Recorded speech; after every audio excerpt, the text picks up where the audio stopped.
A discredited former health secretary, accused of incompetence, dishonesty and ultimately being responsible for the death of thousands. Do you like your way through COVID, Mr. Hancock? Arriving at the COVID inquiry today to defend his record, his reputation and remonstrate with his critics. The truth, the whole truth and nothing but the truth. Matt Hancock has been heavily criticised for his handling of COVID and accused of misleading the Cabinet about the plans in place to deal with the pandemic. Today, attempting to recast himself as the driving force trying to curtail COVID in early 2020. We were trying to effectively raise the alarm. We were trying to wake up Whitehall to the scale of the problem. And this wasn't a problem that couldn't be addressed only from the health department.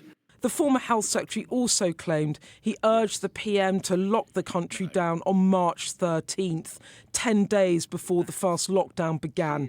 But he failed to provide a shred of evidence. In that email on the 13th of March, to which you wish us to have regard, do you use the word immediate or lockdown? I don't have it in front of me. Do you use the word immediate or lockdown? I don't have it in front of me.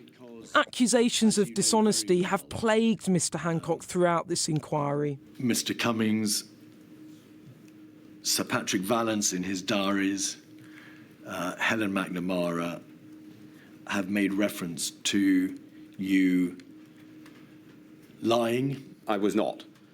You will note that there's no evidence from anybody who I worked with in the department or the health system who supported those false allegations. Denying he lied, Mr. Hancock instead sought to shift blame onto a toxic number 10. I think, unfortunately, the lesson for the future is systems need to be in place so that if there is a malign actor in number 10... Do you mean Mr. Cummings? Well, in this case, that was the example, but there may be in the future. But if there are people whose behaviour is unprofessional, the system needs to be able to work despite that. Outside, bereaved families clear who they blame. It's especially difficult for me to hear the testimony of Matt Hancock. It was under his watch that my husband died.